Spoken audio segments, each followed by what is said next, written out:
Hello and welcome in Invest for Growth. This is your host Neetu. Let's get started. And the topic is Provident Fund. What is Provident Fund? Provident Fund is a savings and retirement fund in India that is typically established and contributed to be salaried employees and their employers. Let's understand in an easy way. Provident Fund, इसको हम अगर हिंदी में कहें तो इसको बोला जाएगा भविष्य निधि। मीन्स आपके हर महीने सैलरी में से कुछ परसेंट कट कर उसको फ्यूचर के लिए सेव कर दिया जाएगा। भविष्य निधि मीन्स फ्यूचर में आने वाला खर्चा, जब आप रिटायरमेंट हो जाए तब वो पैसा काम में आ सकता है। अदरवाइज किसी भी सर्कमस्टांसेस की वजह से अगर आप इनकम जनरेट नहीं कर पा रहे हैं तो वो आप पैसा निकाल सकते हैं उस दौरान। पीएफ अकाउंट दो तरीके का होता है जनरली।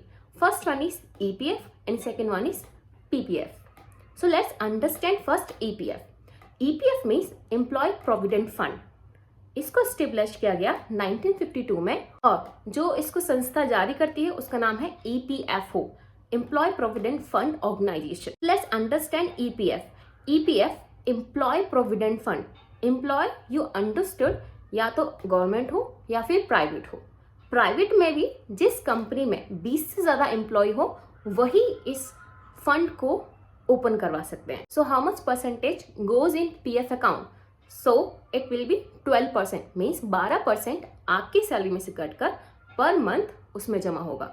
अगर कुछ आप जमा कर रहे हैं तो उसके बदले भी आपको इंटरेस्ट मिलता है। जो इंटरेस्ट रेट है वो 8 से 9% हो सकता है। इन फ्यूचर अगर आपको पैसा निकालना पड़े किसी भी कारणवश एंड अमाउंट बहुत ज्यादा है लेकिन इस पे कोई भी टैक्स नहीं लगेगा, ये टैक्स फ्री है।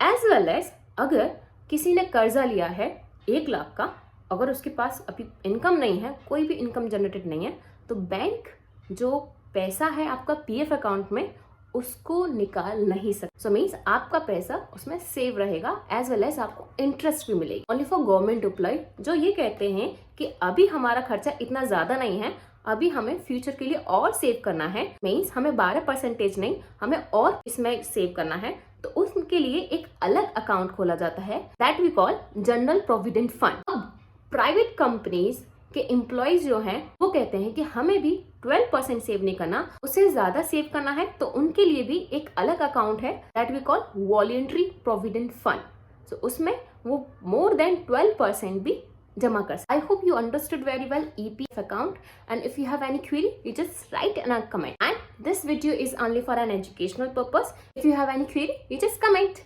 Thank you.